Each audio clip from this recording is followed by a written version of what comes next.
Olá, olá, bem-vindos ao Pouco Profissional. Eu sou a Rita e todas as semanas vou trazer um convidado para desmistificarmos em conjunto a sua profissão.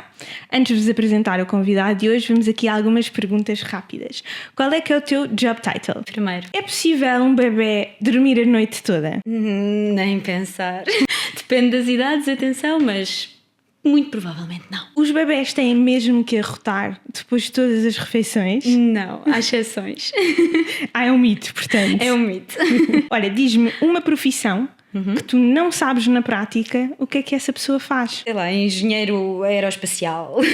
Numa palavra, trabalhar com bebés é? Incrível. Hoje o tema são bebés. Numa conversa honesta e informal, hoje vamos tentar descobrir qual é que é a rotina de uma enfermeira especializada em bebés. Claro que isto tem um nome técnico, mas vou deixar para a convidada explicar isso. O meu objetivo desta sessão é vocês perceberem que tudo são escolhas e que vocês não precisam de escolher a mesma coisa que os vossos avós, os vossos tios ou os vossos pais, desde que seja uma escolha e uma decisão informada e consciente. Bem-vinda, Mariana, muito obrigada. Olha, vamos começar de uma forma bem simples, acho eu, Sim. que é, explica-me como se eu fosse uma criança de 10 anos aquilo que tu fazes. Eu sou a enfermeira profissional que está num hospital e que te dá a medicação, que cuida das tuas feridas, das tuas dores. Estou em parelha, não é, com o médico, somos assim uma parelha de super-heróis dentro do hospital que te ajuda a ficar melhor. Acho que sim, acho que eles vão entender. E olha, antes de entrarmos aqui pelo teu mundo, não é, do que tu fazes dia a dia, vamos dar assim uns passinhos atrás e perceber. Tu tinhas 18 anos e decidiste tirar o curso de enfermagem. Como é que tu chegaste a essa conclusão aos 18 anos? Olha, um bocado complicado. Eu sempre achei que queria ir para a parte da saúde. Eu, quando era jovem, comecei muito cedo a fazer ginástica e de competição. E dada essa vertente da ginástica, eu depois acabei por ser mesmo formadora dos mais pequeninos, portanto dos 4, 5 anos, aquela ginástica infantil que é só literalmente para eles desenvolverem algumas capacidades físicas e motoras, e começou aí o bichinho da parte da pediatria, portanto apaixonei-me nessa fase. Depois, quando se chega aqui aos 18 anos e nós não sabemos o que é que queremos ser quando saímos do secundário, efetivamente, o que pensei foi, se é a área da saúde, talvez pediatra, parte médica, talvez enfermeira, vou falar com quem está na área, e por acaso até tenho primos que efetivamente são enfermeiros de pediatria e médicos de pediatria, e consegui perceber pelo que eles me contaram que se calhar querem enverdar mais para a parte de enfermagem do que para a parte médica, e pronto, e candidatei-me e fiquei, e depois com os estágios, efetivamente não tanto no curso, na parte teórica, mas mais nos estágios, principalmente nos estágios de pediatria, aí é que percebi, sim, é isto que eu queria. E pronto, e cá estamos, passado 10 anos, quase. E na altura, o que é que, se te lembras, o que é que te levou a escolher, estás a dizer aqui a diferença entre a enfermagem e medicina, não é? Sim. O que é que foi aqui a principal diferença que te fez decidir enfermagem? Aqui acaba por ser muito, portanto, nós trabalhamos muito em parceria, não é? Portanto, aqui a parte médica acaba por ser muito a prescrição, o diagnóstico e tudo mais, e depois a parte de enfermagem é mesmo o cuidado, a intervenção e constante. Portanto, nós estamos 24/24 ao pé do utente. No meu caso, é neonatologia, portanto, são os bebés prematuros, os bebés que estão efetivamente doentes, parte respiratória ou outras coisas, mas estamos em cima do doente, não é? O médico acaba por ter um papel muito, muito importante, mas é desta parte de prescrição e de diagnóstico e tomada de decisão, claro, mas acaba por ser esta parte de estar mais perto da pessoa que me deslumbra. E pronto, os bebés é outra área completamente diferente do que podes estudar em enfermagem, né? Existem várias especialidades. No meu caso foi esta que eu me apaixonei. Ainda bem que fiz o último estágio em neonatologia, porque acho que se nunca tivesse conhecido também não saberia o que era. Então, e para entender um bocadinho isso da especialidade, portanto, são 4 anos? São 3 anos? Tu tens a licenciatura em si, que são 4 anos. No meu caso, eu estudei na Escola Superior de Enfermagem de Lisboa e, na altura, o plano de estudos o que era 2 anos de teoria e os últimos 2 anos de prática, dividido em vários contextos hospitalares. Portanto, podia ser, eu passei por muita coisa, medicina, cirurgia, a parte obstétrica, psiquiatria, portanto, várias. E depois tu acabas por, no último estágio, que é o chamado estágio de integração à vida profissional, tentares, dentro do que existe em escolha, não é? As opções que tens, enverdar pela especialidade que tu gostas mais. Depois o que acontece é, acabas a licenciatura, podes efetivamente tirar uma especialidade, mas só ao fim de 2 anos de prática, e isso então eu pessoalmente não tirei ainda não se... como é que eu posso dizer? Ainda não aconteceu por várias diversidades da vida. Até hoje ainda não senti a necessidade de o fazer. Acredito que seja bastante importante e que me traria muitas coisas boas, mas nesta fase não enverdei por aí. Acabei por ficar logo na neonatologia e assim me mantive até agora. Claro que fui fazendo alguns cursos específicos, mesmo de neonatologia, mas que não são considerados especialidade, mas sim só cursos profissionais que acabam por te dar aqui outro background relativamente a esta área específica, até porque a licenciatura toca em vários pontos, mas a neonatologia acaba por ser um nicho, então foi mais estudo autónomo do que propriamente a licenciatura em si. Quando tu dizes e tentamos que o último estágio seja na nossa especialidade, e isso depende das vagas, o que é que isso significa? É como nós vemos nos filmes americanos, como podes perceber, eu sou zero da área da saúde, portanto para mim é tudo filmes. Sim. É como os filmes americanos que, de acordo com a média, candidata-se a alguma especialidade. É assim? Exatamente, é mais ou menos assim. Portanto, tu tens, no nosso caso, imagina, são 300 alunos a cada ano. Muitas das vezes esses 300 alunos não chegam até essa fase, não é? Portanto, vamos imaginar que são 200. O que acontece é que, consoante a tua média até então, tu tens prioridade na escolha. Portanto, imagina que eu tenho 19 de média de valor e sou a melhor da faculdade, eu sou a primeira pessoa a escolher para que estágio é que vou, tendo em conta as vagas que os próprios hospitais abriram para os alunos e especificamente para cada escola, porque cada escola depois tem parcerias com cada hospital e consegue então fazer os estágios nos tais hospitais. No meu caso, eu tive bastante sorte, não sei, mas também por causa da média que tinha na altura, e consegui sair de uma neonatologia que já tinha, foi onde eu me apaixonei pela neonatologia, neste caso de São Francisco Xavier, e depois acabei por, então vou escolher outra neo, já que é o último estágio, vou escolher outra neo porque gostei tanto desta e não faz sentido repetir no mesmo hospital, vou tentar num hospital diferente, mas o mesmo serviço, e assim foi. E há muitas pessoas interessadas nessa especialidade? Na área, há muitas pessoas interessadas, mas eu creio que também desinformadas, porque nós pensamos que a neonatologia, muitas das vezes, quando estamos no curso, é um berçário, portanto é aquela parte obstétrica, é o pós-parto imediato, estamos no bloco de partos, a neonatologia é logo ali ao lado e é onde estão os bebés saudáveis. São as 48 horas a seguir, não é? Exatamente. Portanto, quando se vai para a neonatologia e se depara com crianças com menos de 1 quilo, com tubos em todo o lado, sondas, monitorização, quem não está à espera é um choque de realidade ainda grande. Mas depois, pronto, isto é como tudo, há pessoas que gostam mais do azul, mais do amarelo, e assim foi. A neonatologia para mim foi, mal vi a primeira vez, é isto que eu quero para o resto da minha vida. Pronto, enquanto quiser ser enfermeira, é esta a minha área de eleição. E que especialidades é que existem? Tens de tudo, tens enfermagem de reabilitação, que é, não lhe vou chamar como fisioterapia, porque são os meus colegas. Nós tivemos no episódio anterior uma fisioterapeuta e chegou-se à conclusão que não é. Não tem nada a ver. Nós emparelhamos muito, mas não tem mesmo nada a ver.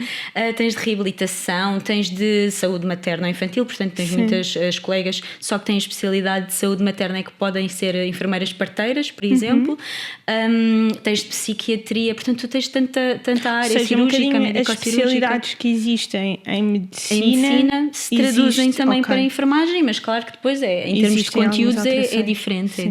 Olha, e por curiosidade, obviamente que já tiraste o curso, ou começaste a tirar o curso há muitos anos atrás, e a realidade era um pouco diferente, mas não era assim tão diferente do que nós tínhamos atualmente. Se calhar agora fala-se um bocadinho mais, e realmente com o passar dos anos as condições têm vindo a piorar um pouco. Na cabeça de muitas pessoas, se calhar a enfermagem não é propriamente a escolha mais atrativa atualmente, não é? E se calhar uns anos atrás também não, pelo menos financeiramente. Sim.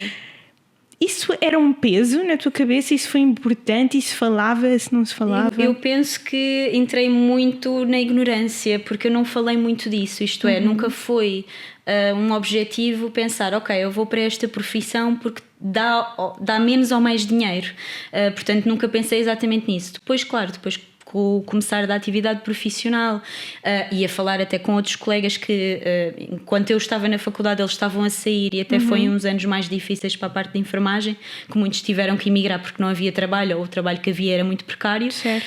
Acabou por ser ali um fator um bocado estressante pensar que, olha, daqui a 2, 3 anos sou eu e será que tenho trabalho? Será que vou ter que ser obrigada a emigrar? Será que acabei de tirar uma licenciatura e não vou sequer estar na profissão em si?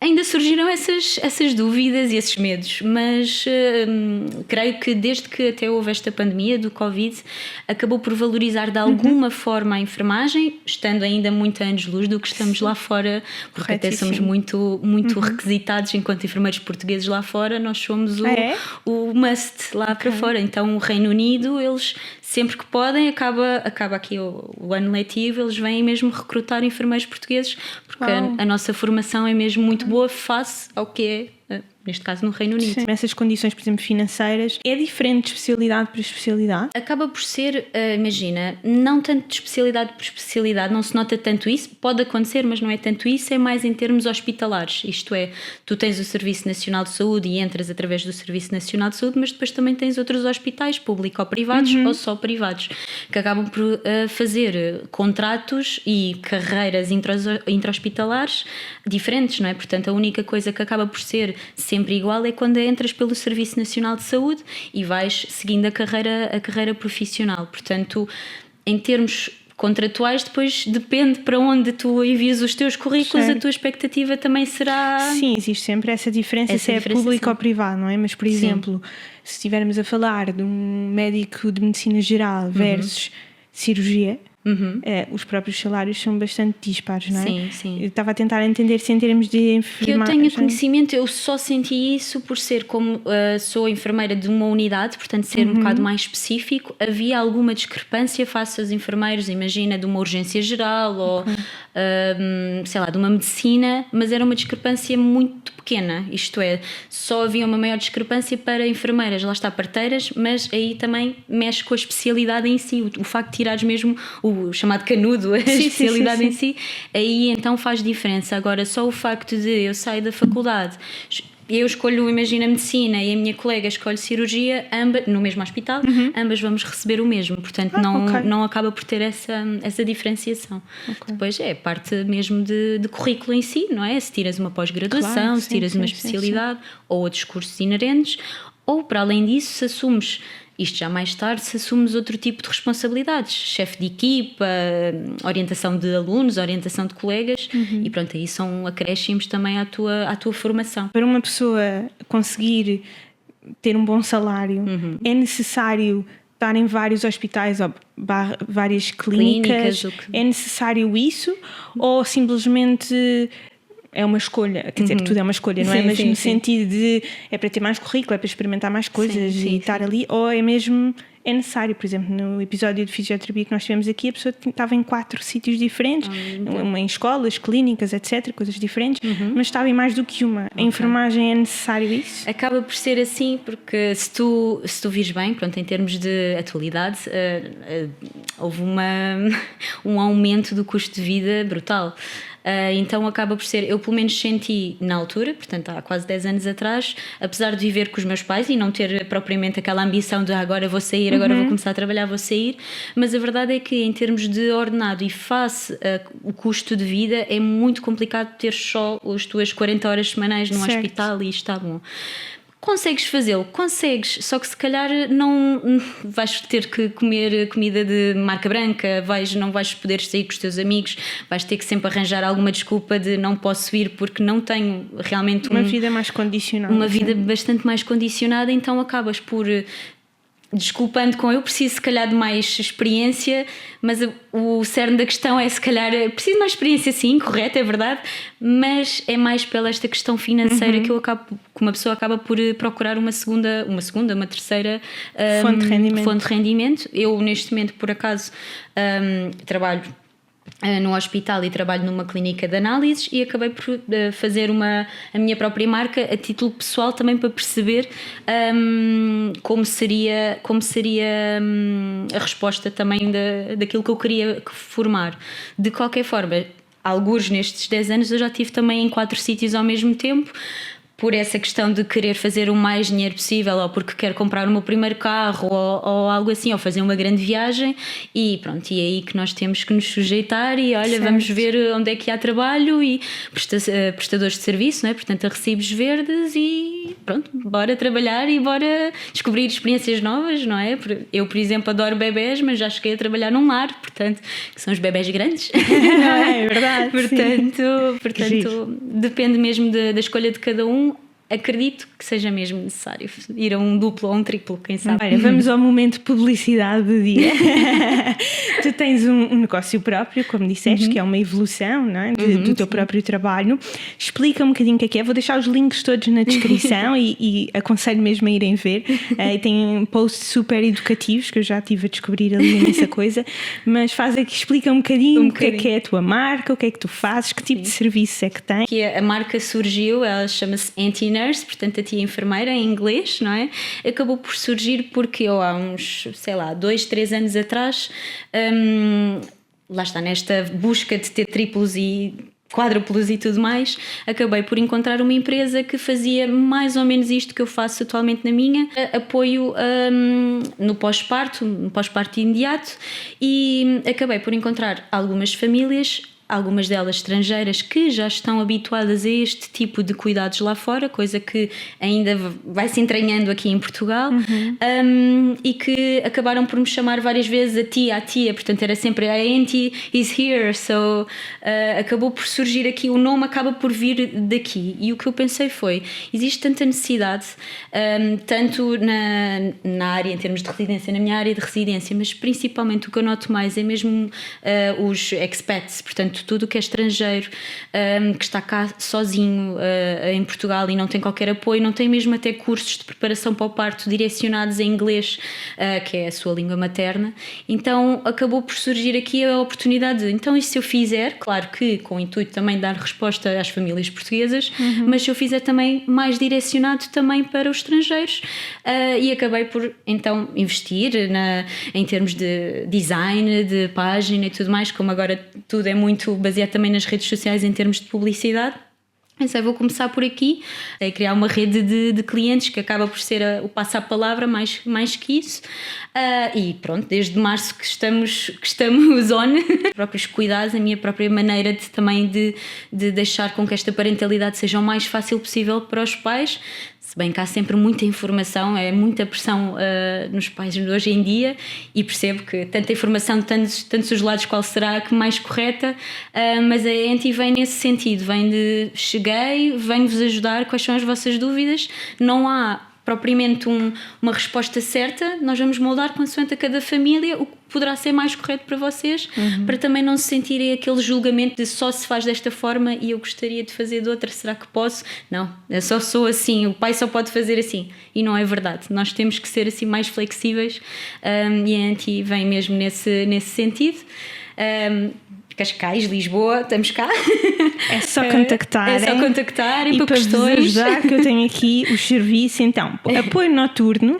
Portanto, quem faz ali as noitadas que vocês já estão com uma privação de sono que não dá para aguentar, apoio noturno, cuidados de higiene, massagem terapêutica, capacitação parental, que pelo que eu entendi é um curso pré-parto, não é? Exato. Mas depois também existe o acompanhamento pós-parto, todas as dúvidas que vocês tiverem, desde a amamentação, desde cuidados de higiene, estar com gás e não sei o que é de fazer, etc, etc. Portanto, vão pesquisar. E agora o objetivo é entrarmos aqui um bocadinho a fundo. Toda a gente sabe mais ou menos o que é que uma enfermeira faz, mas também vamos aqui entender. Mas depois entrar um bocadinho a fundo neste mundo de bebés que todos os meses existe uma teoria de que se deve fazer de uma forma diferente.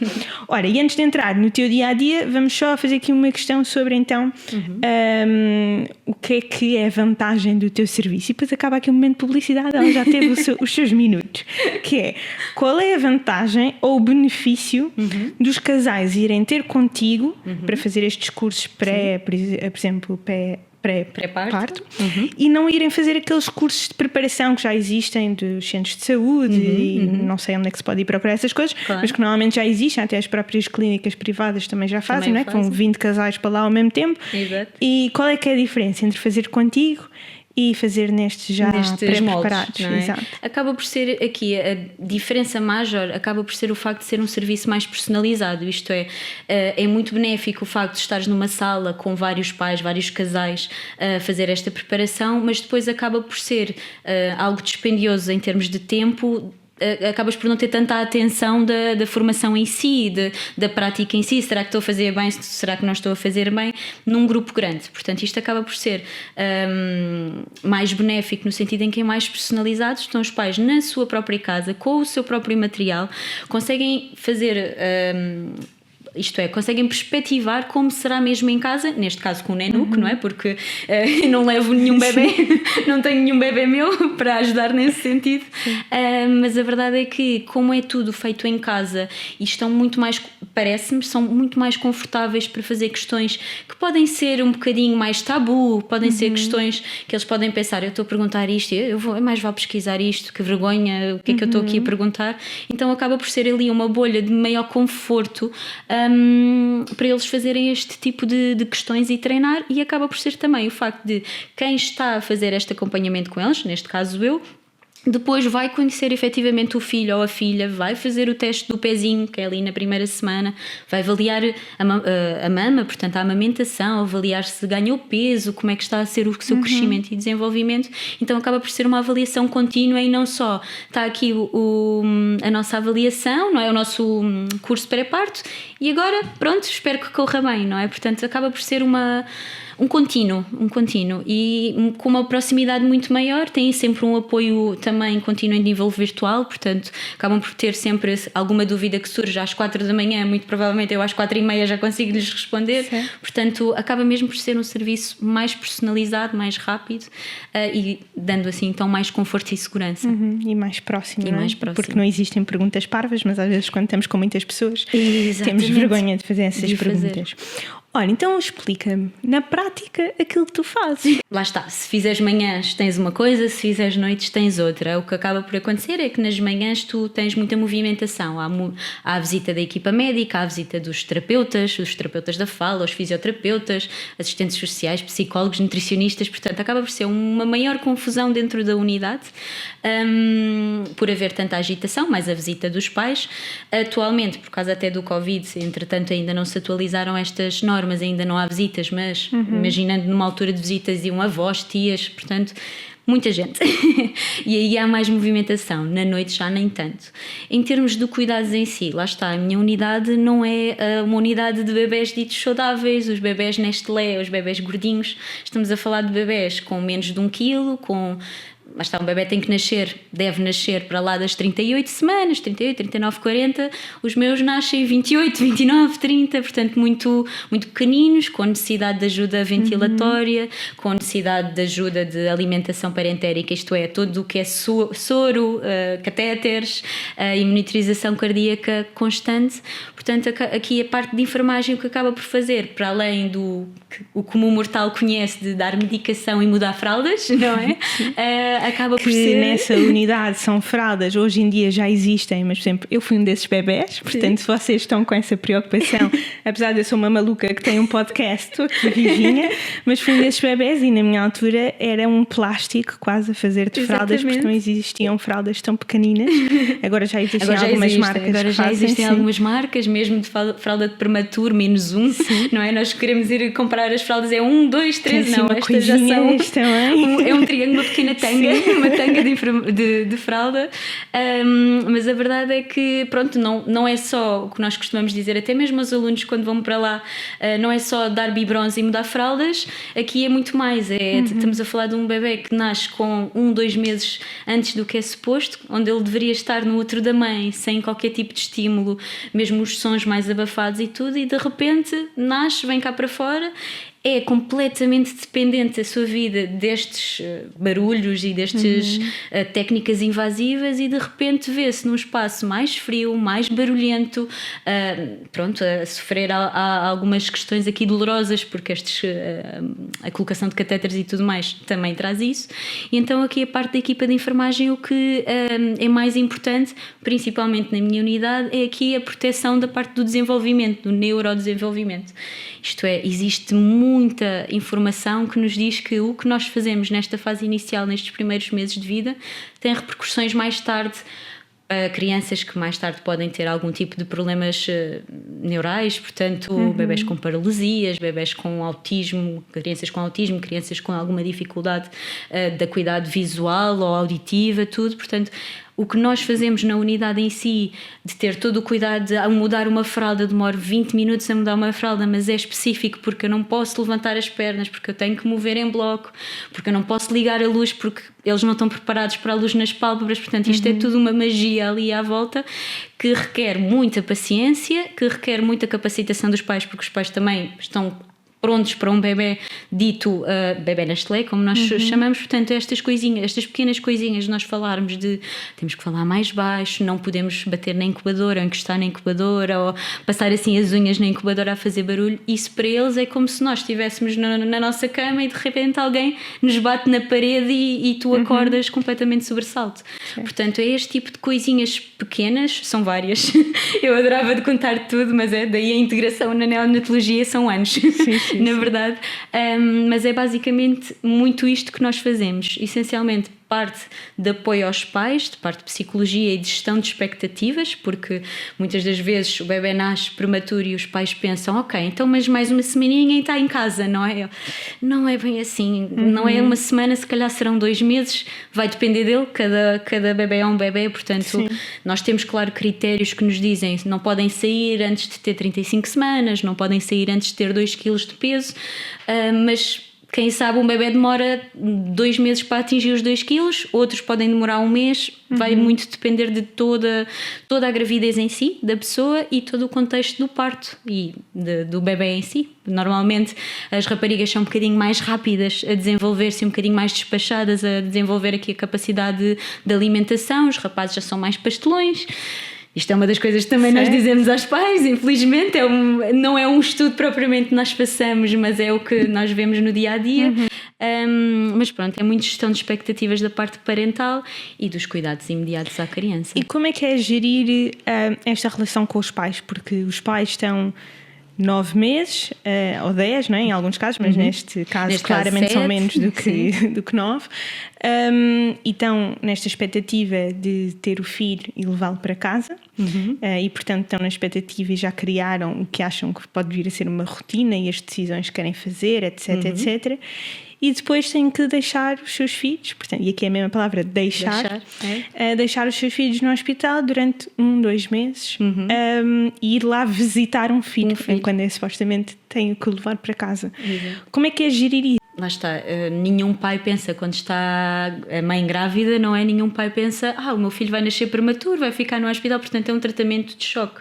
O facto de fazerem aquela primeira visita, normalmente é sempre o pai que faz a primeira visita, ou porque a mãe está no bloco de partos, foi cesariana, não se pode levantar, não se pode dirigir à nossa unidade, porque são unidades diferentes, apesar de estarmos mesmo ao lado do bloco de partos. É sempre o pai que faz aquela primeira visita e a verdade é que notas sempre aquele choque inicial de... Aliás, nós nem deixamos entrar ainda na unidade e já estamos a dizer, olha, o seu filhote nasceu assim com estas gramas, tem muitos fios à volta. Ninguém está preparado para ver um ratinho. Ninguém está preparado e o choque inicial é sempre aquele do quando olham automaticamente chorar, automaticamente perceber isto não era o que era idealizado, e mais do que isso é o que é que eu fiz para acontecer isto. Portanto, começam logo os maus, exatamente, começam logo os maus pensamentos. Fui eu que andei a, sei lá, a limpar a casa, fiz muito stress para o bebê e por isso é que é um parto prematuro. Portanto, logo aí começam os sentimentos de culpa, que têm que ser muito desmistificados e desconstruídos ao longo lá está, destas 1 mês, 2 meses de internamento, mas que acaba por ser, não sentes tanto uma dificuldade em os pais te deixarem fazer as coisas. A verdade é que muitas das vezes até olham para ti e dizem, faça o que tiver que fazer, não tenho qualquer tipo de como é que eu posso dizer, não tenho nenhuma restrição, o que for preciso fazer faça, desde que ele esteja bem, para mim também está tudo bem. E só quando entramos mais na fase já de habituação para ir para casa, portanto, como é que quer fazer as suas rotinas em casa, aí é que entramos mais por aí. Bem, gostava mais de fazer ao final do dia, então bem, fica ao final do dia. Mas não tem que ser de manhã. Não, ele vai criar as rotinas aqui consigo, vocês vão aprender. Aliás, nós temos sempre esse cuidado. O primeiro banho é sempre na presença dos pais, tentar ao máximo, tendo em conta a estabilidade hemodinâmica da criança, mas ir ao colo dos pais o quanto antes, o fazer o canguru, ir ao contacto pele a pele, é daquelas nossas prioridades numa unidade de neonatologia. Portanto, acaba por se construir uma relação bastante positiva em termos de pais e equipa, enfermagem, médicos, e lá está, todo o resto, nutricionistas, terapeuta da fala. Sim, vocês são os heróis naquele momento, não é? Para todos os alfacinhas. Olha, isto tenso, certo? Estamos aqui. Na verdade, eu tenho tantas perguntas, se nós agora demorarmos aqui meia hora em cada uma delas, acho que isto vai ser um episódio de 5 horas. Mas não pode ser porque ela tem que ir para o hospital daqui a bocado fazer um turno. No negócio, no hospital, na forma em que os pais olham para ti como herói, ponto final, e não tem obviamente respeitam e entregam a 100% porque só querem ver o filho bem. Mas no teu negócio, não é? Em que aqui já está tudo em casa, tranquilo, obviamente com as suas dúvidas e as suas ansiedades, mas estão em casa, e aparece uma pessoa sem filhos, não é? Que se calhar fazem essa pergunta ou não. Sempre. Mas como é que as pessoas reagem a tu ainda não ter filhos? Jane, sabes lá tu? Estás-me a dizer que eu tenho que fazer isto, já experimentaste, não sei o quê. Como é que tu sentes isso? Eu, por acaso, nunca me perguntaram, imagina, no mau sentido. Isto é, normalmente não perguntam logo de antemão. Eu vou à casa, começo, imagina se for na preparação o curso de preparação para o parto. Começo a fazer ali as várias temáticas, normalmente começa-se logo pela amamentação, porque é o tema mais falado na maternidade. E depois, quando chega ali a meio, vamos então treinar os cuidados de higiene e tudo mais, e a primeira pergunta que fazem normalmente é sempre o pai, não propriamente a mãe, é: desculpe, mas tem filhos? E eu: não, tenho sobrinhas pequenas e tudo mais, mas a questão é, nunca dizem mas então o que é que você sabe se não é mãe? Mas antes o contrário é: vai ser tão fácil quando for mãe, vai ser... não tenho medo nenhum, não é? Quando for mãe, muda a fralda com uma mão, faz o almoço com a outra. Não é assim, quando é os nossos é diferente, não é? Portanto, acabei por, até hoje, não é? Nunca se sabe o dia da manhã, mas até hoje nunca senti no mau sentido. Isto é, foi do género: ok, para si vai ser muito fácil, da maneira como você fala e da maneira como nos explica, acaba por parecer tudo um mar de rosas, não é? Certo. E ser muito fácil fazer para si, o que não é verdade. Quando é os nossos, acredito que seja bem diferente. Já tive os meus sustos com as minhas sobrinhas, portanto não é por aí. Quando é os nossos é diferente. Sim. Olha, entretanto saltei aqui do nada da tua rotina para perguntas, mas não acabei com a tua rotina, que é, os teus turnos são de 12 horas, portanto estás 12 horas corridas a trabalhar, normalmente começam à noite, não é? Daqui exatamente, 8 da noite. 8 da noite vais iniciar o teu turno, estás ali a noite toda, mas como é que tu conjugas estes dois hospitais versus também o teu negócio? Como é que é a tua rotina em termos de hora? Funciono por disponibilidades, isto é, eu acabo por dar o meu horário sempre com um mês de antecedência, isto é, eu programo o meu horário consoante os pedidos também que tenho da Anti-Nurse. Acabo por programar que dias é que vou ao hospital, que dias é que posso também facultar à clínica onde faço também análises, mas acabo sempre por priorizar, neste caso, a Anti, para dar resposta sempre, porque sou só eu a fazer esta, e tenciono até a certo ponto ser sempre só eu, ser a imagem da marca, e depois, portanto, colmatar o resto. Eu acabo por fazer muitas das vezes, imagina, como é o caso de hoje e tudo, de manhã vou à clínica fazer análises, são 2, 3 horinhas, às vezes 4, fico então lá, venho para casa, tento descansar da parte da tarde, aqui acaba por ser um bocadinho antissocial, não é? Porque em vez de ir passear ou ir a um café, acabo por ficar em casa a dormir durante o período da tarde, e então à noite vamos para o hospital, fazemos a noite 12 horas. 12 horas e depois voltamos para casa para restabelecer, porque lá está, a noite é sempre um bocadinho, não é tão puxada em termos sociais e desta parte de gestão de equipa e tudo mais, mas acaba por ser mais pesada por todas as circunstâncias da noite, não é? O ser humano não é um bicho noturno, e acaba por mexer aqui um bocadinho com esta parte de sonos e de rotina. Portanto, eu ter uma rotina acaba por não existir. Não sei mesmo o que é isso, o que acaba por ser um bocado irónico, não é? Falamos de rotina de sono para as crianças e a enfermeira não o faz. Algumas amigas minhas enviaram perguntas também, porque já são mães. Boa. E portanto vamos ver se conseguimos passar por todas elas, e mesmo assim isto foi reduzido assim ao mínimo de perguntas possíveis. E eu quero começar com uma que eu acho que é bastante importante, e não seria eu se não iniciasse com esta, que é, eu quero falar sobre a mudança do papel do pai na maternidade.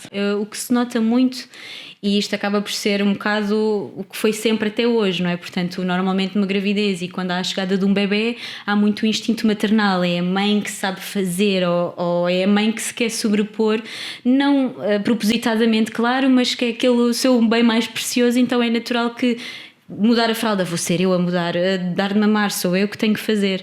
Aqui o papel parental, nos últimos tempos, o que acaba por acontecer muito é, nota-se uma maior preocupação do pai em estar presente nos cuidados, isto é muito, o que é que eu, primeiro de tudo, na ajuda da mãe, portanto, relembrá-la, tens que beber água, tens que comer bem, portanto, relembrar dela mesma, porque muitas das vezes passa-lhes completamente ao lado, porque a atenção está focada noutro sítio, e depois é o facto de querer mesmo estar presente, posso ser eu ser a pessoa a fazer o primeiro banho, posso ser eu mudo a fralda, fica aqui deitada, descanso, eu mudo a fralda e já te trago para a mama. Portanto, acaba por haver muito este papel do eu quero estar presente, não quero ser só apenas aqui o fotógrafo, não é? Estar ali a tirar fotos e mais nada, e então acabam por estar mesmo muito mais presentes, neste caso na unidade em si. Muitas das vezes querem, dizem sempre no primeiro canguru, portanto o primeiro contacto pele a pele, querem sempre que seja com a mãe e dão esse feedback, mas depois dizem, amanhã já posso ser eu, do género, pode não ser sempre a mãe, eu também quero estar presente. Na verdade, a mulher vai sentindo que se está a tornar mãe ao longo de não sei quantos meses, e o pai obviamente tenta se habituar à ideia, mas só quando vê, acredito eu, o seu bebê pela primeira vez é que dá aquilo o clique, deve dar ali o clique de calma, isto é o meu filho. Isto até parece um bocado mentira de se dizer, mas é onde reparar todos os filhos de amigos e tudo mais, que é, normalmente até a mãe diz, 9 meses a fazer aqui o meu filhote e ele nasce com a cara do pai. A verdade é nós sabemos que somos mãe daquela criança, o pai pode desconfiar que não seja, não é? Portanto, em termos naturais, é mesmo a criança sai com características específicas do pai, ou é o nariz, ou é o tamanho dos dedos dos pés, ou é qualquer coisa super característica dos pais, e é nessa coisinha que os pais se agarram sempre, olham para eles, ele tem o meu nariz, ele é igual a mim, não posso, este é o meu filho. Ainda bem, porque assim, se vocês estão a ter um filho com este homem, eu espero que vocês o achem giro, não é? Senão, portanto, ainda bem que o vosso filho está a nascer igual ao pai. Exatamente. Portanto, acaba mas vou-te dar aqui um exemplo. Eu tenho algumas amigas, mas uma em específica que já fez os cursos que tu dás, não foi contigo, mas só porque não te conhecia.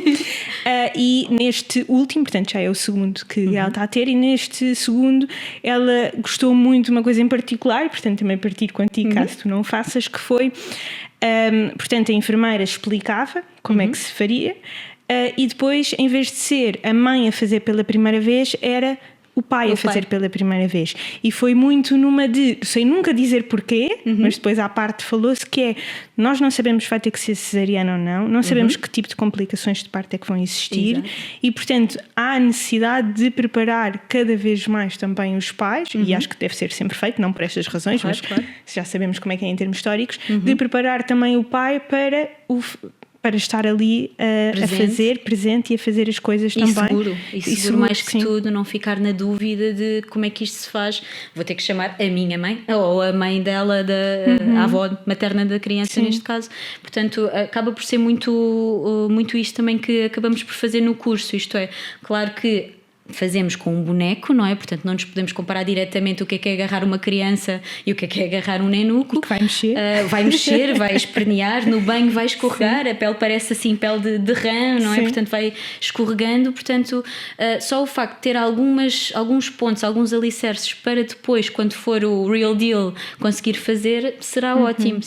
Portanto, tem-se fomentado cada vez mais, e até mesmo no papel da amamentação. Muitas das vezes acham que a amamentação é só da mãe, é só competência da mãe, e os pais estão cada vez mais despertos para isto, de relembrar a mãe que tem que beber água, relembrar a mãe que, olha, já está na hora de mamar, queres que mude a fralda e depois vai à mama, não te esqueças de extrair leite, eu dou o biberão, dormes mais um bocadinho, dormes mais 3 horas, descansas e eu dou o biberão, leite materno, mas dou o biberão tranquilamente e tenho essa segurança. Portanto, acaba por ser cada vez mais esta existência do pai em estar presente e muito mais seguro. Estão mais despertos para isso do que, claro que há exceções, não é? Obviamente já muitas das vezes tu vês que há mais aquela relação do bebê é teu, até tenho medo de tocar, eu estou aqui, qualquer coisa preciso, mas eu estou aqui, eu vou-te buscar água, mas não querem tanto tocar. E agora há mesmo esta coisa de o que é que tu precisas, qual é a primeira refeição que queres ter quando ele nascer, eu levo-te ao hospital. É sempre sushi. Portanto, as enfermeiras até já devem gozar com o assunto. Já sabem quando vem assim um Uber Eats, é sushi, só pode. Mas a verdade é esta, é que estão muito mais despertos para isto também, porque fala-se muito mais também no tema. Era impensável falar disto, de o pai poderá fazer aqui um papel muito maior do que já faz até agora, e a verdade é que foi melhorando ao longo do tempo, e agora 90% dos casos é um papel de um pai presente e preocupado. Que bom, fico feliz. Olha, como é que eu sei se estou em trabalho de parto? Como é que tu sabes que estás em trabalho de parto? Muito bom. Então, basicamente, contrações é o mais importante, as contrações. Em contrações de treino, acho que é assim que se diz, não é? Como ou assim? Falsas, ou lá o que é? É falsas, as Braxton Hicks é o que são conhecidas. Existem contrações normais uns tempos antes, acho que existem, não é? Normal. Exatamente. Como é que eu sei? Calma, é mesmo hoje. O que dizem é que tu ficas mesmo com a barriga muito tensa, poderás ou não, mas a maior parte dos casos tem a ruptura das membranas, neste caso a bolsa rebenta, não é? Tens as águas a caírem pelas pernas abaixo. Muitas das pessoas dizem que parece que estou a fazer xixi e não consigo parar, é esta sensação. E depois é esta questão, é de começares com contrações. Nós tendencialmente não dizemos às pessoas para ir logo, a partir do momento que tens a ruptura das membranas, portanto da bolsa, nós normalmente dizemos não vá logo diretamente ao hospital, porque isto ainda vai demorar se calhar algum tempo. Dizem para ir tomar banho, arranjar, se vê se tem tudo já na mala, já agora a mala de maternidade sempre pronta, ver se tem tudo, uma almofada, se for o caso, coisas eletrónicas ou os livros, portanto, que vão precisar durante o internamento para estarem ocupadas, e depois então com calma ir ao hospital. Melhor que isto são o CTG, não é? Portanto, a monitorização quando chegam, e aí conseguimos mesmo perceber através de isto, já mais o bloco de partos. Atenção. Falaste aí em mala da maternidade. Imagina que eu sou uma família que tem um budget bastante reduzido. Sim. Que produtos realmente essenciais que eu preciso mesmo ter que eu tenho que ter? Uma das coisas mais importantes de perceber primeiro é, em termos de apoio familiar, o que é que tu tens. Isto é, muitas das vezes as pessoas compram roupa para os bebés, não as usam e guardam, e tu estás ali preocupada, tenho que comprar a roupa do bebé dos 0 meses, dos 3 meses, e se fores a ver a amigos, família, conseguias isso tudo e sem gastar nada. Portanto, tudo o que conseguires reutilizar de outros bebés, idealmente sim. O que é que não se deve mesmo reutilizar, e é daquelas compras que se deve fazer logo. Neste caso é o ovinho, portanto o sistema de retenção, que é onde tu vais levar o bebé, vais transportar o bebé, e esse tem mesmo que convém ser mesmo novo, tem mesmo a ver com a própria, não lhe vou chamar validade, mas imagina, uma coisa é teres tido um bebé há 1 ano, 2 anos. Outra coisa é já de há muito tempo atrás. E mesmo em termos de segurança dos cintos, do próprio sei como é que ele se chama, mas o que prende o cinto em si, aquilo acaba por se desgastar. É material, acaba por ser material. Portanto, aquilo não tem validade, consoante depois a própria marca de cada um. Há sempre um risco acrescido para depois acidentes de viação. Portanto, muitas das vezes isto é o que nós dizemos, o ovinho em si, depois tudo o resto que é adjacente. Imagina, o ovinho depois coloca-se dentro de um carro de locomoção, não sei como chamar, mas para eles andarem, e esses vocês conseguem sempre adaptar em vários. Portanto, esse, por exemplo, pode ser utilizado à vontade. Agora, o ovinho em si, em caso de acidente, até a própria marca não se responsabiliza desta... Não sabia disso, e acho que muitas pessoas acabam por pedir emprestado. Os ovinhos tentem sempre que não o façam. Tudo o resto, lá está, até mesmo bomba de extração de leite é ótimo, porque é menos uma grande quantia que acabam por não gastar. Biberons, tetinas, aqueles patches que muitas mães usam por causa dos mamilos, para não passar o leite para a roupa e tudo mais. Todo este tipo de coisas podem sempre pedir emprestado de outras gravidezes, de outros bebés. E assim produtos mais, muitas das vezes também falam da banheira da criança. Muitas das vezes basta comprares um alguidar, ou tu já tens em casa provavelmente daqueles pequeninos para a roupa, e até dá mais jeito do que propriamente a típica banheira do bebê. Portanto, acabas por criar aqui, e vamos voltar ao mesmo tema, que é o moldar. Tu sabes o que é que se deve fazer e tu consegues moldar essa situação para o dia-a-dia, e consoante, lá está, uma pessoa que tem menos capacidade financeira para comprar todos os tipos de gadgets que existem para a criança, o monitor, o colchão da Peneias, há cada vez mais coisas que na verdade não são propriamente necessárias. O aquecedor de biberons, basta meteres em banho-maria, tens uma panela em casa, água, e aqueces em banho-maria. Portanto, tu consegues sempre dar a volta à situação, mantendo sempre os mesmos princípios, não é? E acaba por ser muito menos dispendioso para a família. Sim. Olha, e fala um bocadinho sobre dormir a noite toda. Depende de como é que consideram a noite toda, não é? A noite toda é que ali da meia-noite às 7 da manhã. É possível, não digo um bebê recém-nascido. O bebê recém-nascido não deve dormir essas horas todas, até porque há um risco acrescido de hipoglicemia, isto é, do açúcar no sangue diminuir e eles não acordarem por isso mesmo, porque estão de tal forma, é como nós quando já não comemos há algumas horas e já nos sentimos assim mais cansados e sem força para fazer nada. Os recém-nascidos, há muito este risco, que é, se dormirem mais de 3, 4 horas, 4 horas normalmente é o limite, e voltamos, recém-nascidos, primeira semana de vida, 2 semanas, ok.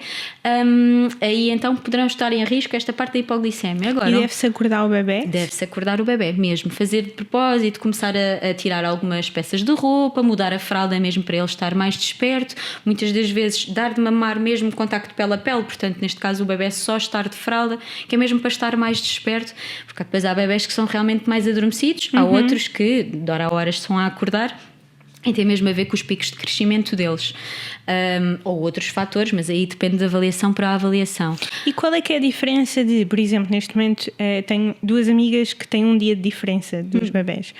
Um dorme a noite toda, ou seja, acorda uma vez à noite só, e outro que acorda a dar em hora. Ok. Qual é que é a principal razão? Ou se é que existe uma causa para que isso aconteça? Tu tens vários fatores, portanto, imagina, é tudo igual para eles, isto é, os dois estão em amamentação exclusiva, os dois durante o dia têm o mesmo tipo de estímulos, porque um bebê que é mais estimulado durante o dia acaba por estar também mais, se não se for fazendo gradualmente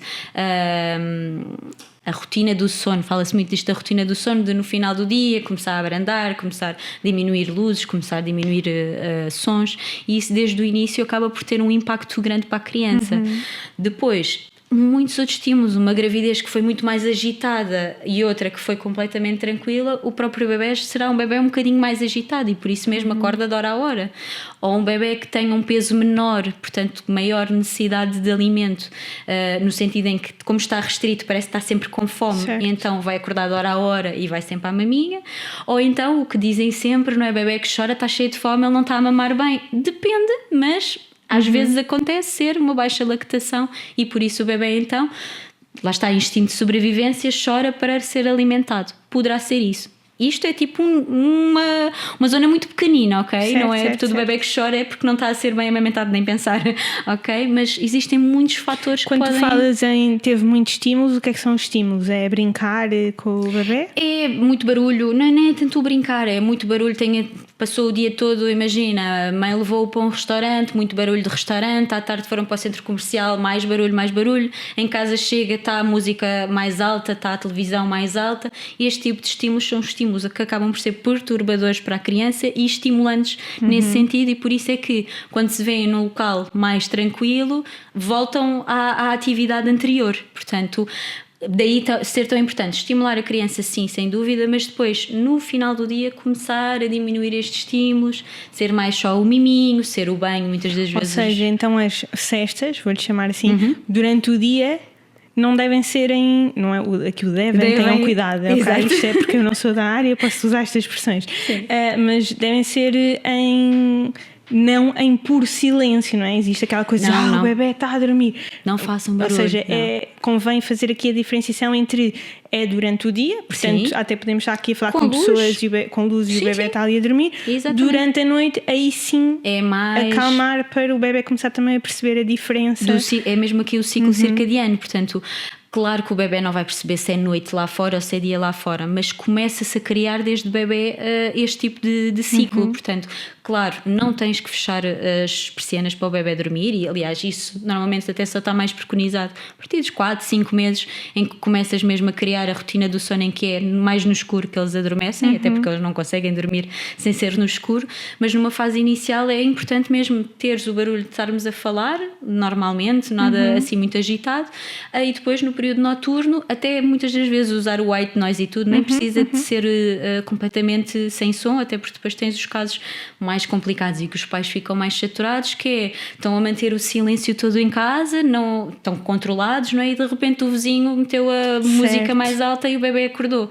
Porquê? Porque já está habituado a isto, ou o cão ladrou do lado e acordou em sobressalto, porque está habituado ao silêncio máximo, e isso também não é importante. Portanto, mães que queiram aspirar a casa durante o dia, quando ele força, aspirem, metam a bimbi a funcionar, façam o que quiserem, mas não tenham esse receio desses estímulos pontuais. Lá está.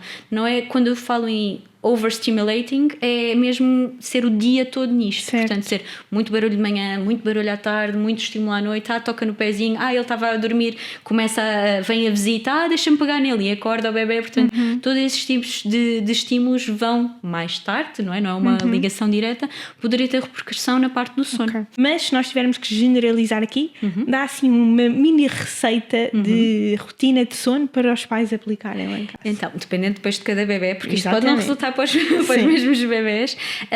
Normalmente o banho é muito em 90% dos casos, e isto são números que eu estou a dar, mas maioritariamente acaba por ser relaxante e não estimulante. Portanto, nos bebés que é relaxante é muito importante fazer no final do dia, portanto ali às 18, 19 horas, que é para iniciar então a chamada rotina de sono. Após isso, e voltamos ao mesmo, um recém-nascido é diferente de um bebé de 4, 5 meses, porque um recém-nascido come e dorme 3 em 3 horas, é um sono até mais tranquilo. Aliás, essa é a fase dita mais fácil no sono, apesar dos pais terem sempre aquela preocupação, será que está a respirar? Não conseguem descansar, nem é portanto porque ele está acordado, é porque está a dormir, não se mexe, será que está tudo bem? Mas numa fase mais à frente, 4, 5 meses, aí então o banho no final do dia, eventualmente então diminuir os estímulos no sentido em que as brincadeiras serem mais em silêncio, isto é, falamos muito naqueles... não é desenhos, mas aqueles brinquedos que são monocromáticos, a preto e branco. Portanto, mostrar esse tipo de brinquedos e de estímulos, mas em silêncio. Portanto, não é, olha aqui, este faz mais barulho. Não, é mesmo só ir brincando e mostrando nesse sentido, e ele por si só vai começar a acalmar também. Diminuição das luzes, não digo ficares às escuras, mas se calhar só uma luz assim mais de um candeeiro mais tranquilo na sala para iluminar a sala toda e estás com ele. E depois, aquilo das luzes encarnadas ou azuis, ou a luz encarnada. É não é necessário, há estudos que dizem que ajuda a induzir o sono, podes sempre utilizar efetivamente, mas depois lá está, tu entras numa idade, lá está, até aos 4 meses induz o sono, é maravilhoso, mas depois começas ali 5, 6 meses, já começas a criar, ele já tem uma visão também completamente diferente, mais nítida também, e então vai depender de criança para criança acharem bom essa luz ou não. Muitas das vezes até já nem gostam da vermelha, preferem mais a azul, mas isto, lá está, tem a ver mesmo de criança para criança, a cor vermelha costuma ser mais utilizada numa fase inicial, ali até aos 4 meses mais ou menos, e depois há bebés que continuam, há outras que não gostam tanto e até se assustam mesmo com as sombras e com o vermelho, acabam por se assustar, e acabar por ser descurada essa ajuda. O white noise muitas das vezes gostam também bastante, portanto entram também nessa rotina e começam a associar o sono a ter esse barulho de fundo, portanto quando já entram no quarto já ouvem esse barulho, já sabem que vão dormir. E depois há as associações do sono, portanto idealmente para o descanso parental, lá está, idealmente tentar adormecer no berço, que é para eles perceberem que adormecem no berço e quando acordam não estão num sítio diferente. Muitas das vezes é isto, dizem, o berço tem picos, eu não sei porque é que ele acorda quando eu meto no berço, porque é isto, eles adormecem no colo dos pais e quando acordam veem-se num sítio completamente diferente de onde acordaram, de onde acabou aquele capítulo. Portanto, muitas das vezes é por isso que mal te metes no berço, sais um bocadinho, vais para a cama, já está ele a gritar. É só isto, é a associação de se eu acordo tenho que mamar, se eu acordo tenho que estar com a minha mãe, na cama da minha mãe, ao pé da minha mãe. Portanto, depois isto é um treino que se vai fazendo gradualmente, portanto acaba por não haver uma poção mágica para todos. É necessário mesmo ver cada caso a um caso e ir por aí. Amamentar é sempre fácil e super intuitivo? Não, isto tem que ser falado mais vezes porque há uma carga emocional tão grande e social tão grande com as mães que, imagina, quando não corre bem, que é 80% dos casos, não corre bem, isto é, não é uma coisa, o bebê nasce, vai à mama e é tudo lindo e amamentou e ganha peso. Não é bem assim, muitas das vezes a pega pode não estar bem feita, podemos começar a ficar com fissuras na mama, começa a doer, que não é suposto doer na mama e afinal mas eu tenho que aguentar porque se ele está a mamar eu tenho que aguentar a dor. Então a amamentação é pintada como, era lindo se fossem todas assim, se fosse tão fácil e tão intuitivo, mas a verdade é que é mais os casos que não correm idealmente bem do que os casos que correm efetivamente bem, portanto acaba por ser a temática mais tabu da maternidade, é a amamentação, porque há uma carga emocional para a mãe de se eu não souber amamentar, que mãe sou eu, não é? Certo. O que é que trouxe um filho ao mundo e nem isto e o leite é tão bom, o que é que eu estou a fazer ao meu filho? Exatamente. Portanto há muitos pensamentos negativos e destrutivos que as mães têm, também não pela parte racional, mas muito pela parte hormonal, aquela turbilhão de emoções iniciais, e daí ser tão importante este apoio, quer a nível de maternidade, não digo só este apoio de ir a casa, mas mesmo na maternidade ter esta atenção, e mesmo as próprias mães não terem vergonha de pedir ajuda, porque muitas das vezes é isto, eu não vou pedir ajuda porque isto é suposto eu saber fazer sozinha, isto é inato, isto e não é assim tão difícil. Sim. E de repente dão por si com um ser humano ali ao lado delas a gritar. Nós funcionamos muito mal com o choro dos bebés, mesmo quando não é o nosso. Tu próprio tens taquicardia, tu começas a ficar mais ansiosa e o pior é, tu ficas mais ansiosa, o bebê sente isso, fica a gritar mais tempo e é uma bola de neve muitas das vezes. Imagina quando nós temos até alunos de enfermagem, não é? Estão com o bebê ao colo, o bebê chora, nós só tiramos do colo, porque estamos muito mais tranquilos, tiramos e ele tranquiliza, até os próprios alunos ficam, oh meu Deus, eu sou um péssimo, eu nem sei tocar, nem sei pegar numa criança. Portanto, isto é um aluno sem estar hormonal, sem ter estes pensamentos todos. Que os pais pensam quando o bebê esteve a chorar o dia todo e depois chega à visita à casa e ele está ali 2 horas sem chorar. Exato. E volta a chorar quando a visita vai embora e ficam... As pessoas agora vão achar que eu estou a gozar, porque eu acabei de dizer que esteve a chorar não sei quanto tempo. Sim, mas também é por isso, está aquela bolha ali já de frustração também, que é totalmente normal. Claro. Mas portanto, não amamentar é uma opção. Não amamentar é uma opção também, atenção, muitas das vezes existe e sente-se muito isso, pelo menos eu sinto isso mesmo no próprio hospital, que a primeira pergunta que nós fazemos percebo que não seja de uma maneira julgativa, não é? Mas a primeira pergunta que nós fazemos é: quer amamentar? E muitas das vezes parece que isso vai com um peso do género.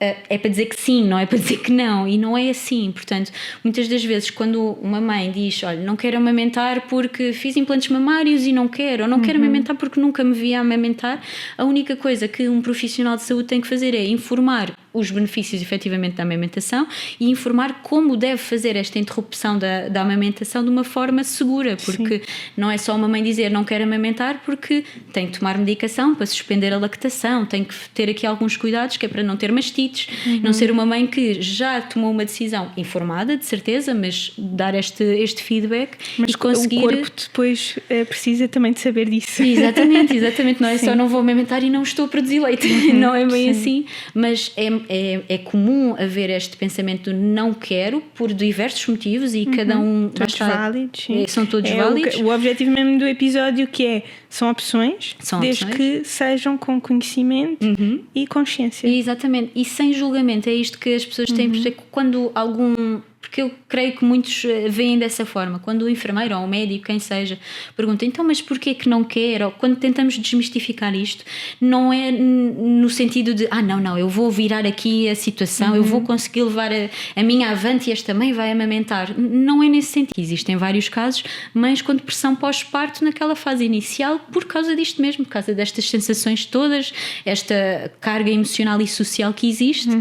Portanto, quão mais facilmente conseguis falar dos assuntos sem julgamentos, é o melhor. E as mães têm que ter noção disso, não é só a única que não quer amamentar, há várias, portanto não é a primeira, não será a última, e lá está, a mesma coisa para quem não está a conseguir amamentar por diversos outros motivos, mas não é a primeira, precisa de ajuda, vamos tentar. Poderá não ser possível por questões genéticas, por questões de fatores ambientais, por várias questões, mas é tentar só, ok, vamos nos informar, vamos tentar e se não der, quais são as opções? O que é o pior ou o mais difícil? Não é o pior, o mais difícil é o parto ou o pós-parto? Olha, tu tens duas versões. O que costumam dizer é que, imagina, parto natural é a pior parte, por assim dizer, porque é alguma dor, é o parto em si. Adoro a parte do alguma dor. Alguma dor, se controlada, quem sabe, com epidural, não sei. Mas pronto, alguma dor que é esquecida, graças a Deus, nós temos uma hormona que nos faz esquecer aquilo. Mas a verdade é que no parto em si custa mais, mas o pós-parto é mais fácil em termos de recuperação. E depois tens a versão cesariana, que na fase de cesariana, no parto em si, não dói nada, não custa nada, parece que estão ali a mexer só um bocadinho aqui na barriga e lá vem o bebê para o meu colo, mas depois é 1 mês, 2 meses de recuperação, portanto... E é aí que a parte dos pais ou companheiros precisam de mesmo estar presentes, de estar o mais presentes possíveis, nas duas situações, mas nessa então é fulcral porque a mãe acaba por ser... não é? E ao mesmo tempo cirúrgica. tem que ser, ou sente que tem que ser mãe no sentido de o primeiro passo ali a dar. Exatamente. Olha, eu queria muito falar aqui sobre saúde mental no pós-parto, porque como tu estavas a dizer, existe aqui muitas coisas a acontecer ao mesmo tempo, não é? Uma queda gigante, não sei se é a queda que se diz, mas das hormonas, não é? Portanto, muitas hormonas no ar, uma ansiedade do desconhecido, principalmente quando se é de primeira viagem, como que se costuma dizer, e aqui já estamos a ignorar todas essas dores que podem vir do próprio parto, não é? Principalmente para quem faz cesariana, e uma gigante privação de sono, que é a primeira vez que muitas destas pessoas passam pela privação de sono, não é? A não ser que sejam já enfermeiros ou médicos, mas passam aqui por uma grande privação de sono. Portanto, isto tudo misturado é quase uma receita para a desgraça, não é? É natural ter os sentimentos de... aqueles sentimentos autodestrutivos de o que é que eu estou a fazer, se calhar não estou a fazer o melhor para o meu bebê, o que é que eu posso fazer, ou já devia estar mais tempo acordada para lhe dar mais atenção, eu não posso dormir porque tenho que ver se está a respirar. Existem sempre estas preocupações. A verdade é que tu depois chegas a um ponto em que não consegues dar resposta a nada e sentes mesmo apatia, isto é, tu olhas para o teu bebê e em vez de teres aquela paixão gigante, o meu bebê está cá fora, isto vale a pena não dormir a noite toda, não, já começas a criar, para além de sentimentos, não digo de raiva para o teu companheiro, do género, não me estás a ajudar, e acabas por criar ali uma bolha de negatividade, e, efetivamente, e depois é mesmo o teu próprio bebê, tu deixas de ter tanta paciência para tudo, para o choro, sentes mesmo apatia do género, olha, faz tu, não quero, e sentes mesmo esta sensação de estou a desistir, e aí é que entra muito a parte social que tens, o apoio familiar que tu tens, principalmente família direta, os pais dos pais, portanto avós maternos e paternos, principalmente os maternos têm uma ligação maior com a filha, neste caso, não é? Acabam por ser um apoio muito grande. E depois é aqui a questão, quando se vê que este apoio, para se conseguir aliviar o que é o peso da maternidade, não é o suficiente, e lá está. Às vezes também temos a versão do a família mais perto ter muitas opiniões e aí ainda te vai desgastar mais psicologicamente, mas lá está. Depois depende de família para família, aí então terás sempre, idealmente, procurar sempre ajuda profissional, quer da parte de psicologia mesmo, para a mãe desmistificar estes pensamentos, quer mesmo para isto, para ter uma noite de reset, de ok, eu tenho alguém que olha pela criança, sabe o que está a fazer, se for preciso, se for uma bebé que esteja a amamentar, a única coisa que eu me tenho que preocupar é extrair leite para ela lhe dar, ou a própria enfermeira vem ter comigo, acorda-me quando é para alimentar a bebé, eu só alimento e o resto faz ela, e acaba por ser um restart. Que é um serviço que tu fazes também. É um serviço que eu faço também, que é o apoio noturno, é uma daquelas coisas que existe bastante lá fora também. Muitas das vezes falam muito das doulas, as doulas acabam por ser um acompanhamento mais da parte da amamentação, principalmente naqueles os primeiros dias em casa e até mesmo no pré-parto, mas aqui o apoio de enfermagem noturna é isto, é como se fosse... Eu falo muito nisto, o babysitting mais seguro, porque é o quê? É um enfermeiro que é especializado na área de neonatologia, neste caso dos bebés, que está acordado a noite toda, está ao pé do bebé a noite toda, está mesmo, o papel dele é este, portanto, enquanto os pais dormem tranquilamente, sem qualquer tipo de preocupação, e conseguem descansar a esse ponto, isto é, até mesmo para além da noite em si, tens também o facto de esqueceres, enquanto casal, quando há a chegada desta criança, o esqueceres de namorar, não é? De ir jantar fora, de ir ao cinema, e quando passa algum tempo, obviamente já bebés de 2 meses, pessoas que não têm esse tipo de apoio de algum familiar ficar com o bebé, tens uma enfermeira que vai lá fazer este chamado babysitting seguro e ao mesmo tempo está a fazer atividades de estimulação do neurodesenvolvimento. Acho que vou arranjar imensas clientes. As minhas amigas estão a ver agora e estão do género, eu preciso disto, eu preciso descansar um bocadinho, eu preciso de ir ao cinema. Mas aqui é muito isto, eu adoro, eu falo muito deste caso que eu tenho. É um bebé que nasceu em janeiro deste ano e eu ainda estou com ele, portanto vamos para o mês 10, não é? Estamos no mês 10, e eu estou com ele há 10 meses e lá está, estrangeiro. E a mãe, muitas das vezes, quando eu chego lá, para além da criança já me conhecer, não é? Apesar de eu ir lá, imagina, uma vez por mês, não estamos a falar de uma coisa mais recorrente. Eu chego lá, faço exercícios com ele e tudo mais, e a mãe, quando volta, já ele está a fazer coisas que não fazia, isto é, bater palminhas, meter-se em pé, puxar-se, portanto, certas brincadeiras que se faz com um intuito específico, portanto não é só de babysitter, de vou ocupar o tempo da criança, mas sim certos exercícios de neurodesenvolvimento e que têm repercussão logo, muitas das vezes ou imediata ou mais tarde. Ele, quando começou a rebolar, ela diz sempre, foste tu que começaste, ele começou-se a levantar, quando começar a andar a culpa é tua. Não é bem assim, eu ensino-vos. O que é que causa as cólicas aos bebés? Só estamos a falar aqui das coisas más, não sei se coisas mais. Primeiro de tudo, normalmente só aparecem ali a partir dos 15 dias de vida. Portanto, tudo até lá não é bem cólicas. Ou é desconforto porque tem fome, ou é desconforto. Só aparece depois dos 15 dias de vida, depois dos outros 18 anos. Por questões óbvias, que é o engolirar, não é? Portanto, na adaptação à mama, irem engolindo ar e que depois, quando se coloca a eructar, neste caso a arrotar, não arrotam. E até é um bebê, quando nós dizemos, o bebê não precisa de arrotar. Tecnicamente não precisa, só precisa se engolirar. 90% dos casos acontece eles engolirem ar e por isso é que têm que arrotar. Portanto, bebés com mais cólicas, preferencialmente é porque a amamentação ou mesmo o próprio biberão está a fazer com que eles engolam bastante ar. Depois é a questão de imaturidade. Isso dá para gerir, desculpa, aquela cena de dizerem que o meu bebê é sôfrego a comer. Isso é uma coisa que vem mesmo do bebê? Sim. Ou é a forma de amamentar ou dar o biberon? Ou é uma coisa que se consegue controlar, digamos assim? Mais ou menos, tu consegues, imagina, tu tens bebés que são muito, realmente vão com muita sede ao pote, isto é, vão completamente desnorteados, querem comer. Na mama é impossível tu controlares isso, porque tu não tens um debitómetro que diz, olha, agora tira só um bocadinho, certo. agora tira um bocado mais. Na mama é impossível mesmo.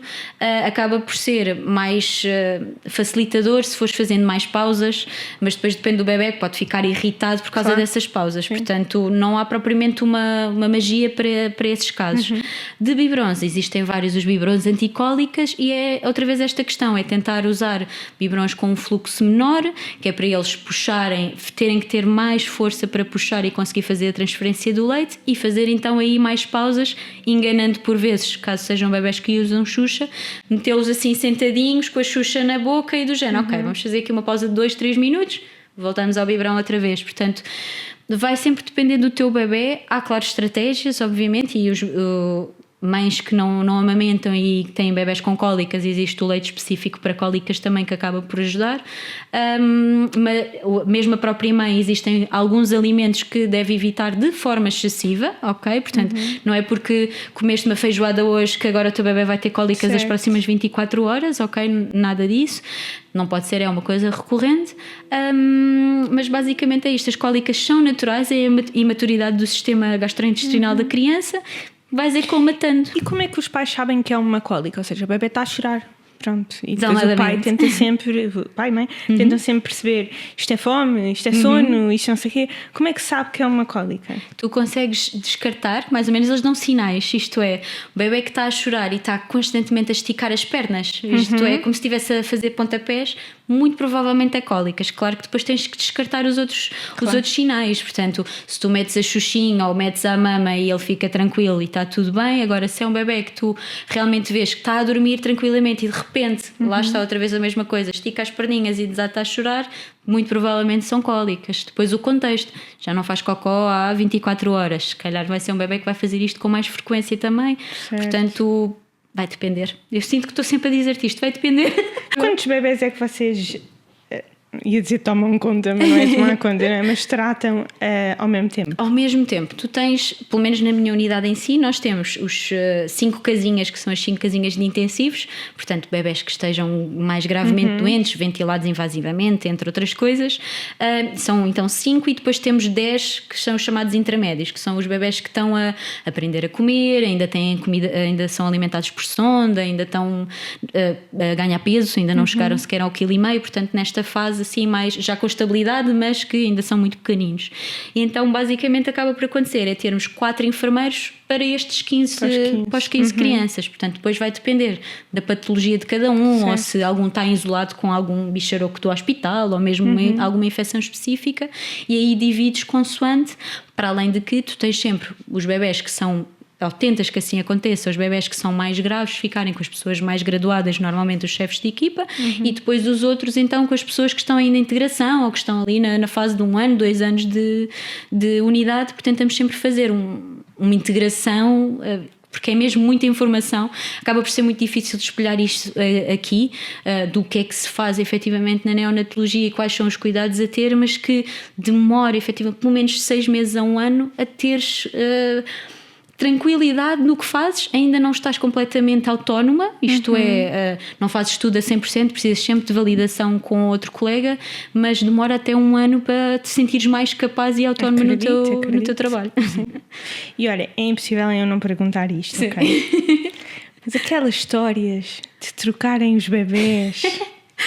Sim. Nem estou a dizer deles desaparecerem, isso já é filmes, vamos acreditar. Mas é assim, e desculpem a todos os pais, mas os bebés quando nascem são todos iguais. Se calhar vocês olham para o nariz e acham que é o vosso nariz, mas os bebés são todos iguais, têm todos aquela goma lá que eles chamam, portanto, são todos iguais.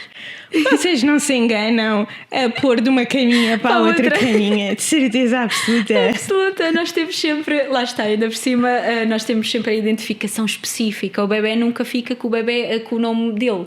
Numa fase inicial é sempre filho de e o nome da mãe. O que pronto, acaba por deixar aqui o pai um bocado de parte outra vez. É mais uma coisa para deixar o pai de parte.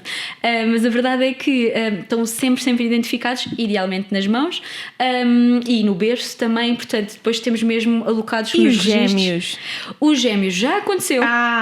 Eu já vi acontecer, tipo, trocarem, e os próprios pais, o que foi engraçado, dizerem: mas eu acho que esta é que é outra. Já tem bebés que não são vossos em casa, é o que eu tenho a dizer. Desculpem lá, isto não são filmes. Felizmente não acontece com muita regularidade, mas já aconteceram mortes comigo, infelizmente. E a primeira vez que aconteceu, primeira e única, na verdade, a primeira vez que aconteceu, no momento tu estás lá e parece que és uma pedra, mas quando sais do turno, eu lembro-me disto, de chegar à casa dos meus pais, a minha mãe olhar para mim e dizer: o que é que tens? E eu desatar a chorar, dizer: morreu a primeira criança comigo, como é que é possível, e é uma realidade.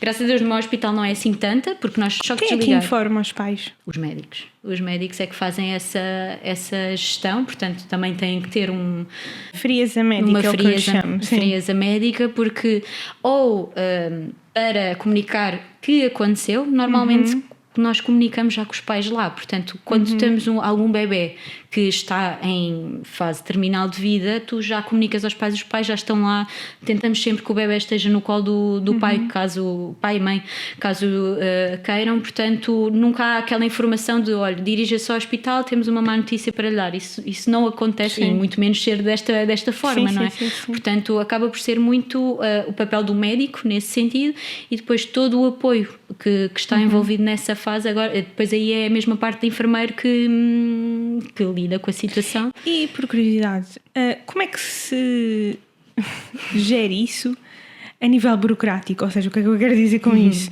Vocês têm que dar uma justificação, um relatório a explicar tudo o que aconteceu? Têm que ir ter um advogado para ir? Ou seja, como é que é o processo disso? Tu, basicamente, em todos os turnos, em todas as situações, independentemente de ser estes casos mais graves, não é? Mais escuros, tu tens registros ao minuto. Portanto, eu tenho que registar a toda hora o que é que eu faço, o que é que deixo de fazer, e nós temos planos de cuidados, isto é, eu posso dizer que vou a um bebê, tenho que mexer nele às 9 da manhã, e mexer nele engloba monitorizar o peso, monitorizar sinais vitais, ver os níveis dos catéteres, fazer estas coisas todas, e tenho que registar ao minuto que à cabeceira foi isto que eu fiz, e pronto, e deixar essa informação toda. Portanto, quando acaba por acontecer alguma destas situações, está espelhado o agravamento da criança ao longo dos dias. O que é que acontece? Muitas das vezes os pais podem pedir fazer uma autópsia, caso não percebam o porquê da criança ter falecido, e normalmente pedem sempre, porque é aquela coisa de ter de estarem consciência, exatamente, assim. E depois é a parte de nós nunca foi necessário ir para tribunal, advogado, nada disso, porque na verdade nunca foi negligência médica nem nada disso, portanto daí acho que nunca foi necessário ter esse tipo de burocracia. Depois é toda a parte de os cuidados pós-morte que tens que fazer, que na minha opinião é o mais difícil, sinceramente, aí é que para mim custa-me mais. O facto de teres que tirar as coisinhas, não é adesivos que eu quero dizer, mas os catetas todos tens que o deixar como ele veio ao mundo, não é? Portanto, e deixá-lo numa posição que, caso os pais queiram fazer um funeral, que esteja numa posição, portanto eles têm muito aquela coisa do rigor mortis, portanto passado meia hora, depois de meia hora, uma hora, não sei se precisar quando, depois de terem falecido, eles ficam em pedra. Portanto, se eu deixar um bebê assim, com um braço para um lado, um braço para o outro, uma perna para o lado, para o outro, e uma perna para o outro, ele vai ficar assim, ponto, vai ficar naquela posição. Isso é com bebês ou é toda a gente? É toda a gente. Claro que há horas diferentes, eu não sei mesmo precisar quantas, mas é dos cuidados primeiros que tens que ter, é ter aquela coisa de o aninhar, porque eles não têm, não é? Estão como estão. Sim. E não têm esse alinhamento à linha média, então tens de ser mesmo tu a enrolá-los numa fraldinha de pano, deixá-los com a boquinha fechada, tentar fazer de alguma forma ali que a boquinha fica fechada, e depois então essa parte do saco em si, quando vão mesmo para a morgue, e depois a partir daí são eles que gerem o próprio hospital, eu não te sei dizer, aí já sai das nossas mãos, portanto deixamos o tempo que for necessário com os pais na unidade, portanto se os pais quiserem ficar com ele no colo durante 8 horas, ficam ali durante 8 horas a fazer o seu luto. Claro. E pronto, e depois a parte burocrática, e essa parte já me transcende, eu não sei mesmo dar informação. Ok. Pesado. Vamos aqui, sorry. O que é que te deixa mais animada no teu trabalho? O que é que me deixa mais animada no meu trabalho? Os bebês. Não, principalmente é a diferença, o facto de tu vês Imagina, nós não estamos lá todos os dias, não é? Nós temos folgas passado 2 dias, voltamos ao trabalho, e é o facto de ver a evolução, que imagina, os pais muitas das vezes estão lá, como estão lá todos os dias, quase não veem as pequenas conquistas de, olha, ganham mais 10 gramas, ganham mais 20 gramas, isto parece tipo, que fixe, 10 gramas não é nada. Não, imenso, sim, para sim, eles sim, é imenso. sim. Portanto, muitas das vezes quando nós vamos passar 2, 3 dias, olhamos para eles, não, eu tinha estas bochechas, onde é que estas bochechas chegaram? E depois é tudo da parte familiar, é ver a diferença de um internamento inicial em que os pais, não quer tocar aqui, aquele está a apitar, o monitor não sei o quê, ao ponto de o monitor apitar e ela, enfermeira Mariana, não é nada, posso silenciar? Pode, à vontade. Já estão, pronto, estão com aquela hospitalite, já estão familiarizados com aquilo. E acaba por ser mais difícil ir para casa sem monitores. Muitas das vezes nós tiramos mesmo os monitores de propósito nos últimos 2 dias, mais ou menos, que é para eles não se basearem em números, porque 2 meses a olhar para um monitor em vez de olhar para a criança, então como é que se faz esta diferenciação? Portanto, é mesmo isto, é ver a diferença e acompanhares tudo. E depois, aqueles pais que gostam mesmo de vir mostrar os filhos, passado 2, 3 meses, tu nem reconheceres, é do género. Eu pela criança não vou, mas pelo pai lembro-me perfeitamente como é que está a correr e tudo mais. Olha, dá um conselho profissional a alguém que vai iniciar amanhã a tua profissão. Saber ouvir e toda a informação conseguem reter, e também saber pensar sobre o que ouviram. Nós sabermos fazer uma crítica construtiva face à informação que nos dão, por serem mais velhos e mais experientes, também nos dá a nós mais experiência. Isto é, eu posso dizer o que quiser ao meu aluno e não estar fundamentado, e ele ouvir, acatar e repetir. Portanto, não faz sentido. É eles terem noção que sim, devem ouvir toda a informação que lhes dão, mas saber filtrar e saber ir pesquisar, mais do que tudo. E ter essa humildade, como te disse há bocado, que é de saber que vão errar, e vão errar o resto da vida. Eu até hoje ainda erro. Há coisas que tu tens que validar com outros colegas, porque te esqueces és humana, não é? Portanto, são humanos a tratar de humanos. Última questão. Se nós retirarmos aqui todos os impedimentos sociais, económicos, etc, qual é que é o teu maior sonho profissional? Face à atualidade, o que eu gostaria mesmo e maior sonho era que a ENTI fosse mesmo reconhecida e que fizesse mesmo diferença na vida das pessoas, quer portugueses, quer estrangeiros, e que eu vivesse mesmo só disso, sem preocupação, mas conseguir abordar cada vez mais famílias, quer a título pessoal, quer mesmo até online se for necessário, ou eu ter essa possibilidade de me deslocar e conseguir, porque há vários sítios em Portugal que não têm estas ajudas, e sabemos que em Lisboa até existem algumas. Salvar bebés para todo lado. E acho que estás a dar os primeiros passos para isso. Obrigada. Obrigada eu. E obrigada a vocês. Peço já desculpa pelo longa entrevista que foi, mas acho que valeu a pena. Já sabem que há alguns episódios nós fazemos assim. Ponham um gosto, comentem, podem colocar as vossas questões nos comentários que a Mariana irá responder. Vão ver a sua página, que é super educativa. Comprem os serviços da Mariana, porque vocês vão precisar também. E vemo-nos para a semana. Tchau!